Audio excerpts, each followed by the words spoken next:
नमस्कार दोस्तों, आप सभी को कैरियर क्लासेज के यूट्यूब चैनल में स्वागत है। तो दोस्तों, आज की इस वीडियो में हम ईवीएस जो परिवार चैप्टर स्टार्ट किए थे उसका आज पार्ट 2 है। पार्ट 1 में हम यहाँ तक क्लियर कर चुके हैं। तो अगर आप पार्ट 1 नहीं देखें तो वो वीडियो देख लें, वो आपके लिए बहुत ही हेल्पफुल होने वाला है।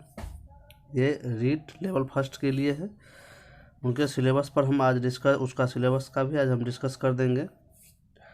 क्या क्या सिलेबस है सीडीपी का, ईवीएस का, हिंदी, संस्कृत, मैथ, जो भी है सब का हम डिस्कस कर देंगे। तो दोस्तों, अगर इस चैनल पर नए हैं आप तो इसको सब्सक्राइब कर लें, क्योंकि इस पे आपको रीट से जुड़े हुए वीडियो, रीट से जुड़े हुए न्यूज़ मिलता रहेगा दोस्तों। तो चलिए आज का सेशन हम स्टार्ट करते हैं। तो यहाँ तक हम यहाँ तक पढ़ लिए थे। अब यहाँ से हम स्टार्ट करेंगे निवास स्थान के आधार पर। यहाँ तक हम पढ़ लिए थे। अब निवास स्थान के आधार पर परिवार के प्रकार देख लीजिए। एक है पितृस्थानीय परिवार, यानी कि विवाह के बाद जब स्त्री अपने पति के घर जाकर रहती है तो उसे पितृस्थानीय परिवार कहते हैं। उसके बाद है मातृस्थानीय परिवार, यानी विवाह के बाद जब पति अपनी पत्नी के घर जाकर रहता है तो ऐसा परिवार मातृस्थानीय परिवार कहलाता है। समझ गए? जब पति अपनी पत्नी के घर रहता है तो मातृस्थानीय, और पितृस्थानीय जब पत्नी पति के घर पर रहता है तो पितृस्थानीय। समझ गए? और है मातुल स्थानीय परिवार। विवाह के बाद जब दंपति पति की माँ की भाई अर्थात पति के मामा के यहाँ जाकर रहती है तो उसे मातुल स्थानीय परिवार कहते हैं। मातुल स्थानीय समझ गए? जब विवाह के बाद जब दंपति यानी पति के माँ, यानी कि जो पति है उसके माँ के भाई, यानी कि अब पति जो अपनी मामा के घर, यानी कि मामा जी जो बोलते हैं, तो मामा जी के घर पे जाकर रहते हैं तो उसे मातुल स्थानीय परिवार कहते हैं। समझिए? यानी कि नानी गाँव समझिए, एक तरह से नानी के घर। ठीक है।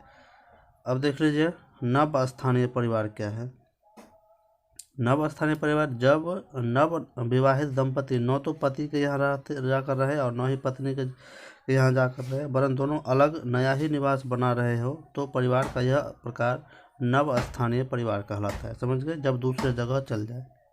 उभय स्थानीय, जब यह परिवार वह प्रकार का है जिसमें विवाह के बाद पति और पत्नी एक साथ नहीं रहते, वरन अलग अलग उन्हीं परिवारों में रहते हैं जिन परिवारों में उनका जन्म हुआ है। यानी पति रात बिताने अपनी पत्नी के घर चला जाता है और दिन में के समय पुनः अपने जन्म के परिवार में लौट आता है। यानी कि पति जो है पत्नी के घर पे जाकर सिर्फ रात भर रहता है और सुबह चला आता है, तो क्या होगा? उभय स्थानीय परिवार। समझ गए? अब जो है वंश निर्धारण के आधार पर, ठीक है, तो वंश निर्धारण के आधार पर देख लीजिए। यहाँ पर वंश निर्धारण के आधार पर परिवार 4 प्रकार के होते हैं। एक पितृय वंशीय परिवार, यानी वंश परंपरा जब पिता के नाम पर चलते हैं तो ऐसे परिवार को पितृवंशीय, यानी कि पिता के नाम पर चले परिवार, पिता के नाम पर किसी बच्चे का नाम रखें तो वो, या फिर परिवार का नाम चले। और मातृवंशीय परिवार, यानी कि माता के नाम पर परिवार चले तो वो मातृवंशीय। और उभयवंशीय, जब माता और पिता दोनों के नाम पर चले तो उसे उभयवंशीय कहते हैं। ठीक है। अब है 5वें सत्ता के आधार पर। एक में पितृसत्तात्मक परिवार। इसमें क्या होता है कि पिता प्रधान होता है, पिता के हाथों में सारा नियंत्रण होता है। ये सीटेट 2011 लेवल 1 में पूछा गया क्वेश्चन है। समझ गए? और एक है दूसरा मातृसत्तात्मक परिवार में जब माता की प्रधानता होती है और पिता परिवार का नियंत्रण माता के द्वारा किया जाता है तो उसे मातृसत्तात्मक कहते हैं। ठीक है। 6 में देख लीजिए संपत्ति के उत्तराधिकारी के आधार पर। संपत्ति के उत्तराधिकारी के आधार पर देख रहे हैं। एक है पितृरेखीय परिवार, जिन परिवारों की संपत्ति पिता से पुत्र को मिलती है। इसमें क्या होता है? पिता से पुत्र को मिलती है। और दो मातृरेखीय में संपत्ति माता से पुत्री को मिलती है। ठीक है। इसमें पितृरेखीय में पिता से पुत्र को मिलता है और मातृरेखीय में माता से पुत्री को मिलता है। ठीक है। उसके बाद है मातुल रेखीय। यहाँ पर मातुल रेखीय ऐसे परिवार जिसमें संपत्ति उत्तराधिकारी में मामा से भांजे को मिलती है, उसे मातुल रेखीय या कहते हैं परिवार। ठीक है। ऐसे परिवार को टोबरियांडा द्वीप वासियों में पाए जाते हैं। मलोका एक प्रकार का घर है, यानी कि ये मातुल रेखीय परिवार की विशेषता जो है टोबरियांडा द्वीप के वासियों में पाए जाते हैं। समझिए? इसमें मामा के संपत्ति भांजे को जाता है। यहाँ पे एक है मलोका एक प्रकार का क्या है? घर है मलोका, याद रखिएगा। अब है नामकरण के आधार पर। तो नामकरण के आधार पर देख रहे हैं मातृनामी परिवार। बच्चे का नामकरण जब मातृ कुल के आधार पर किया जाता है, यानी कि माता के कुल के, यानी माता के वंश के आधार पर किया जाता है। दूसरा है पितृनामी परिवार, यानी कि बच्चे का नामकरण जब पितृकुल के आधार पर किया जाता है और बच्चे के नाम के साथ पिता का नाम जोड़ा जाता है तो ऐसे परिवार को पितृनामी परिवार कहते हैं। समझ गए। अब 8 में है परिवार में कर्ता की स्थिति के आधार पर, यानी कि जन्म का परिवार और जनन का परिवार। जन्म का परिवार जो वह परिवार जिसमें व्यक्ति जन्म लेता है और उसका पालन पोषण होता है उसे जन्म का परिवार कहते हैं, यानी कर्ता यानी कि जो पालन पोषण के आधार पर। समझे। और जनन का परिवार इसका तात्पर्य ऐसे परिवार से जिसका निर्माण व्यक्ति विवाह के माध्यम से संतानोत्पत्ति द्वारा करता है। समझिए। इसका तात्पर्य ऐसे परिवार से जिसका निर्माण व्यक्ति विवाह के माध्यम से संतानोत्पत्ति के द्वारा करता है। समझ गए, विवाह के द्वारा। चलिए आगे देखते हैं। परिवार संयुक्त परिवार में परिवर्तन, परिवार और संयुक्त परिवार में। ठीक है। परिवार के बारे में पिछले 5 दशकों में जो समाज शास्त्रीय अध्ययन हुए अधिकांशतः परिवार में होने वाले परिवर्तनों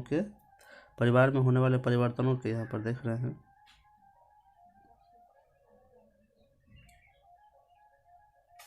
अध्ययन से संबंधित रहे हैं। विशेषकर भारतीय संदर्भ में ऐसे अध्ययन गाँव में भी किए जा रहे हैं और नगरों में भी किए जा रहे हैं। इन परिवर्तनों में मुख्य रूप से 2 स्तरों पर समझा जा सकता है, संरचनात्मक परिवर्तन और प्रकार्यात्मक परिवर्तन। संरचनात्मक परिवर्तन में देख रहे हैं, IP देसाई का कहना है कि संयुक्त परिवार न तो सम्मिलित निवास पर निर्भर करता है और न ही आकार पर।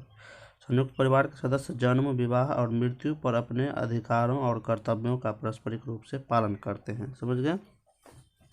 संयुक्त परिवार किस पर निर्भर करता है? वो अपने जन्म, विवाह और मृत्यु के अधिकारों पर और कर्तव्यों का कर्तव्य जो होता है उनका वो उसका पारस्परिक रूप से पालन पोषण करते हैं और वो संयुक्त परिवार होता है। आगे देख लीजिए। नगरों में परिवार का आकार छोटा होने लगा है जिसमें पति, पत्नी और उसके अविवाहित संतानें साथ रहती है। जिसे एकल परिवार भी कहते हैं। इनको एकाकी परिवार, न्यूक्लियर फैमिली भी कहा जाता है। और संयुक्त परिवार में क्या था कि सभी साथ मिलकर रहते थे, 1-2 पीढ़ी के से साथ में रहना। ठीक है। इसमें क्या था, निर्भर करता है न कि आकार पर। संयुक्त परिवार आकार पर निर्भर नहीं करता है बल्कि उसके सदस्यों की कर्तव्य निष्ठा पर, जन्म पर, विवाह, मृत्यु पर डिपेंड करता है। समझिए। चलिए आगे देख लीजिए। परिवार की संरचना संबंधी दूसरा परिवर्तन यह हुआ कि पहले लड़के और लड़कियों की विवाह जल्दी किया जाता था। अब एक निश्चित आयु में पहुंचने पर जिसे विवाह की पुरानी शास्त्रीय आयु कहते हैं। ठीक है। पहले शादी जल्दी हो जाता था लेकिन अब एक निश्चित आयु पर शादी होता है। आजकल विवाह में पुरानी शास्त्रीय आयु का स्थान विवाह की आर्थिक आयु ने ले लिया है। अर्थात लड़का जब तक कमाने नहीं लगता तब तक उसके और अपने पैरों पर खड़ा नहीं हो जाता उसका विवाह नहीं किया जाता। वैसे भी अभी सरकारी कितने है, लड़की का 18 और लड़का का कितना 21। ठीक है। अब इसको बढ़ाने की बात हो रही है। सिर्फ समझिए, लड़की का भी 21 किया जा रहा है। समझिए। चलिए आगे देखते हैं। आज भी नियोजित विवाह किए जाते हैं लेकिन उन परिवारों में भी लड़के या लड़की की सहमति आवश्यक समझी जाने लगी, अर्थात नियोजन मात्र औपचारिक रह गया है। समझिए। तुम्हें प्रक्रियात्मक प्रकार। पहले परिवार उत्पादन की एक प्रमुख इकाई था लेकिन आज परिवार के आर्थिक कार्य समाप्त होते जा रहे हैं जबकि उसका उपभोगात्मक पक्ष ज्यों का त्यों बना हुआ है। इसमें उतना कुछ नहीं है। आगे देख लीजिए। बच्चे का जन्म भी पहले परिवार में ही होता था और वे समस्त कार्य को जो कि बच्चे जन्म से संबंधित होते थे परिवार द्वारा ही संपादित होते, लेकिन आजकल अस्पताल में ये सब सारा चीज़ होने लगा है, सबको पता है।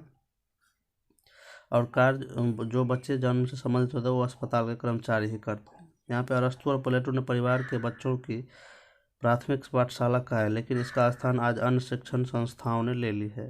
परिवार को प्रथम पाठशाला बोला जाता है लेकिन अब धीरे धीरे क्या होता है कि उस चीज़ को से वंचित हो रहा है। ये शहर में अभी चल रहा है लेकिन गांव में ये ऐसा भी नहीं चल रहा। ठीक है। धार्मिक कार्य भी परिवार से हस्तांतरित हो गए। रस्मों रिवाजों में भी परिवर्तन दृष्टिगत है। समझिए। बढ़ती हुई गतिशीलता के कारण कई बार घर बदलना पड़ता है, इसीलिए अपनेपन की भावना का भी विकास नहीं हो रहा है। सभी लोगों में अब क्या है, अपनेपन की भावना भी धीरे धीरे क्या हो रही है, खत्म हो रही है। विवाह विच्छेद बढ़ता जा रहा है। पहले विवाह को पवित्र, धार्मिक एवं ईश्वर द्वारा निश्चित किया हुआ जन्मांतर का गठबंधन माना जाता था लेकिन आज विवाह के साथ जुड़ी हुई पवित्रता की भावना समाप्त होती जा रही है और विवाह वैधानिक समझौता बनता जा रहा है। समझिए। पहले जो जन्मांतर का गठबंधन समझा जाता था लेकिन अब क्या होता है, एक शादी कर लिए फिर दूसरा शादी भी कर लिए, तो अब इस चीज़ में क्या हो रहा है, विश्वास उठता जा रहा है। यहाँ पर देख रहे हैं स्त्री और पुरुष के संबंध में काफ़ी परिवर्तन हो गए हैं। स्त्रियां परिवार से बाहर कमाने जाती है। पहले ये क्या था, रूढ़िबद्ध धारणा था कि स्त्रियां बाहर नहीं जा सकती, वो परिवार के ही बच्चों को लालन पोषण करने का ही उसका काम है, ठीक है, घर का ही काम करना है। उसकी वेशभूषा और रहन सहन तरीके तथा व्यवहार प्रतिमानों में परिवर्तन होने लगा है। परिवार में स्त्रियों का महत्व बढ़ता जा रहा है। परिवार पुरुष की तानाशाही एकाधिकार समाप्त हो गया है, क्योंकि सभी स्त्री भी क्या है, पुरुषों के समान अधिकारों का दावा करने लगी है, जिसे सुदृढ़ प्रदान करने के लिए अंतर्राष्ट्रीय महिला वर्ष मनाया जाता है। समझ गए, अंतर्राष्ट्रीय महिला वर्ष भी मनाया जाता है। और आगे देख रहे हैं परिवार में माता पिता और संतानों के मध्य संबंधों में भी परिवर्तन देखा जा सकता है। शारीरिक दंड के स्थान पर सुझाव और अनुभव का प्रयोग किया जाने लगा है। परिवार के बड़े सदस्यों का बच्चों के प्रति व्यवहारों का और समाजीकरण के प्रतिमानों में परिवर्तन आने लगा। पहले क्या होता, दंड और पुरस्कार के आधार पर बच्चों को सिखाया पढ़ाया जाता था, लेकिन अब उनके स्थान पर अब क्या है, सुझाव और अनुभव के आधार पर उसको बताया जाता है क्या करना है नहीं करना है। आगे देख लीजिए, परिवार में परिवर्तन के कारण। आधुनिक युग में परिवार का एक स्वरूप एकदम परिवर्तित होता जा रहा है। इन परिवर्तनों के लिए कुछ कारकों को जिम्मेदार माना जा सकता है। पहला है औद्योगिकरण एवं नगरीकरण का या नवीन आर्थिक शक्तियाँ, यानी कि नए नए उद्योग बढ़ रहे हैं, नगर बस रहे हैं, तो इससे क्या होता है कि परिवार में परिवर्तन हो रहा है। समझ गए। उसके बाद पश्चिमी शिक्षा या नवीन विचार और आधुनिक सोच, यानी पश्चिमी शिक्षा पश्चिमी विचारधारा जो अब धीरे धीरे इधर क्या हो रहा है कि बढ़ते जा रहा है, तो इसको लेकर भी परिवार में क्या हो रहा है कि परिवार की जो है जिम्मेदारी खत्म होती जा रही है। समझ गए। परिवार पश्चिमी देश में क्या होता है कि बच्चे अलग रहते हैं, तो यहाँ पर देख रहे हैं पश्चिमी शिक्षा का क्या हो रहा है कि अभी प्रचार प्रसार ज़्यादा हो रहा है, तो इसको लेकर के उधर क्या होता है कि बेटा अलग बाप अलग सब रहता है, तो इससे क्या होता है कि उधर का सोच इधर विकसित हो रहा है, तो इससे भी परिवार का क्या हो रहा है, नुकसान हो रहा है, परिवार की गतिशीलता टूट रही है। अब है परिवार में मनोवैज्ञानिक द्वंद्व है, और दूसरा है, चौथा है परिवार सामाजिक अधिनियम और कानून। इससे भी क्या हो रहा है कि परिवार की लचीलापन क्या टूट रहा है, इससे परिवार की जिम्मेदारी टूट रही है। समझ गए।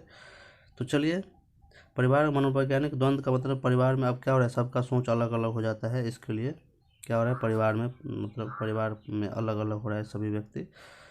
तो इतना समझ गए। अब इसका जो अगले वीडियो में हम इसका जो है क्वेश्चन आंसर डिस्कस करेंगे दोस्तों, तो कृपया इस चैनल को सब्सक्राइब कर लें। चलिए, धन्यवाद।